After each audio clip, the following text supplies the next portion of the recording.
8:30টায় সংবাদ সম্মেলন করবে, 8:30টায় সংবাদ সম্মেলন করে পরবর্তী কর্মসূচি মনে ঘোষণা করবে।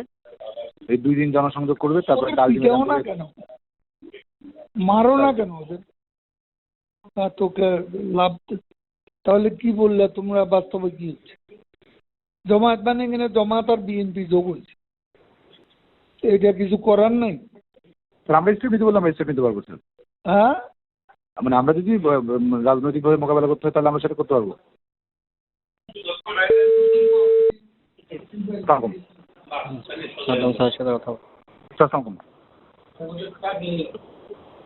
কি অবস্থা?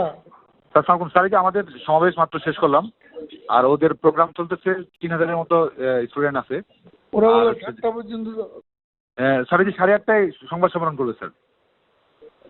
কে? ওই যে আন্দোলনকারীরা। কখন? 8:30টায় সংবাদ সম্মেলন করবে, 8:30টায় সংবাদ সম্মেলন করে পরবর্তী কর্মসূচি মনে ঘোষণা করবে। এই 2 দিন জনসংযোগ করবে, তারপরে পিটাও না কেন, মারো না কেন ওদের? দাও কেন?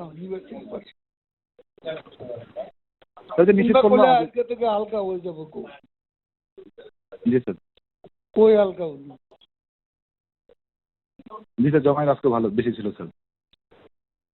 তোকে লাভ তাহলে কি বললে তোমরা? বাস্তবে কি হচ্ছে? জমায়েত মানে এখানে জমায়েত আর বিএনপি যোগ হয়েছে। আজকে স্যার আসছে স্যার, এই ছাত্র দলের নেতৃবৃন্দ আসছে, তো যে কারণে জমায়েতটা ওই মানে ওইভাবে ইয়ে করছে। এটা কিছু করার নেই। স্যার, আমরা স্টেপ নিতে বললাম, স্টেপ নিতে পারবো স্যার।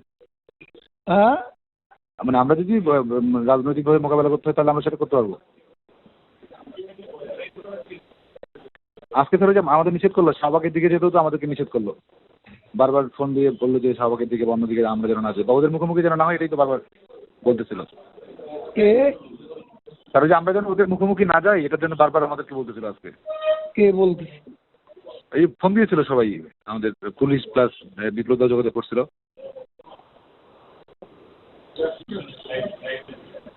বিপ্লব তো এটা বলার কথা না।